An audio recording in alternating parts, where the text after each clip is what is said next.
तो दोस्तों आज की नमस्कार दोस्तों, स्वागत करती हूँ अपने आज की इस लाइव वीडियो में। तो आशा है आप सब लोग सही होंगे, सकुशल होंगे। और दोस्तों हमारी आज की कहानी का शीर्षक है एक पेड़ दो मालिक। एक पेड़ दो मालिक को सुनने के लिए जुड़ जाइए प्रिया के साथ। प्रिया द मार्गदर्शिका हमारे पेज का नाम है और हमारे यूट्यूब चैनल का नाम है दोस्तों मार्गदर्शिका। आप वहाँ पर भी जाकर हमारे वीडियोस देख सकते हैं। एक पेड़ दो मालिक सुनने के लिए सब लोग आ जाएं। हम 2 मिनट तक वेट करेंगे सबका। जैसे जैसे सब लोग जुड़ते चले जाएंगे हम अपनी कहानी को बढ़ाते चले जाएंगे। एक पेड़ और दो मालिक दोस्तों कितनी बार होता है कि अपने ही घर में कितनी ही परेशानियां होती हैं। एक ही चीज़ के लिए दो बंदे बोल पड़ते हैं, ये हमारा है, ये हमारा है। कैसे उसको समझेंगे कि ये किसका है। तो दोस्तों छोटी सी बड़ी प्यारी सी कहानी है। आ जाएं सब लोग, जुड़ जाएं जल्दी जल्दी हमारे साथ।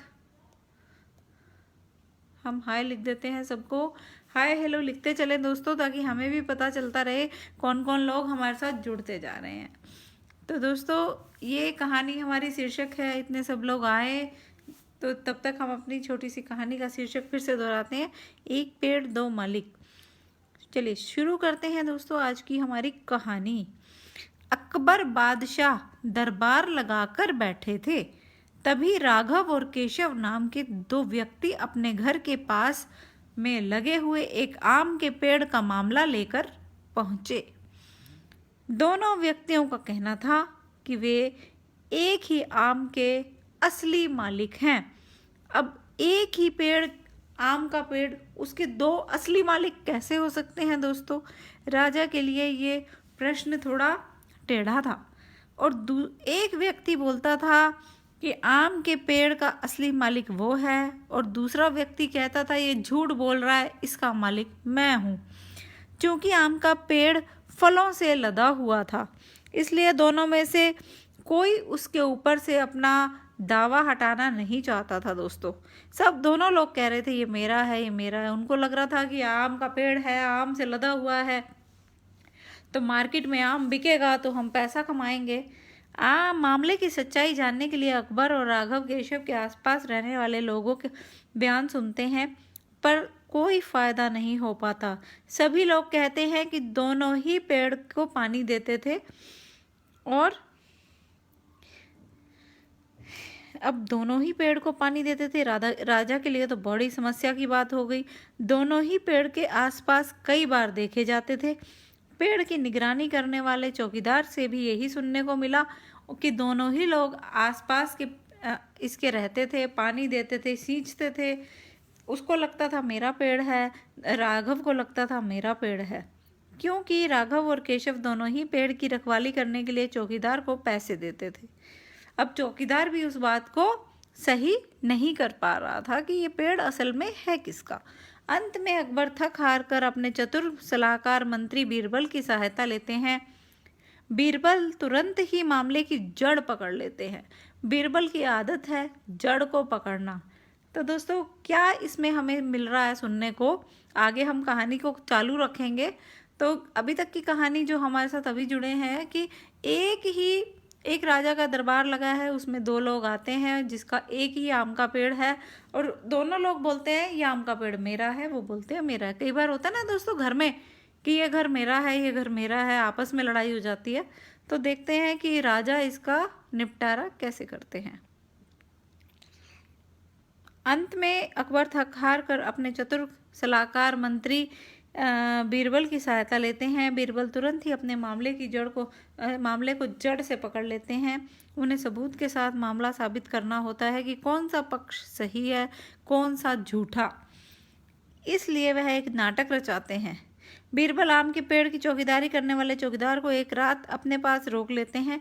उसके बाद बीरबल उसी रात को अपने दो भरोसेमंद व्यक्तियों को अलग अलग राघव और केशव के घर झूठे समाचार देकर भेज देते हैं, और समाचार देने के बाद छुपकर घर में होने वाली बातचीत को सुनते हैं। केशव के घर पहुंचा व्यक्ति बताता है कि आम का पेड़ के पास अज्ञात व्यक्ति पके हुए आम चुराने की फिराक में है, आप जाकर देख लीजिए।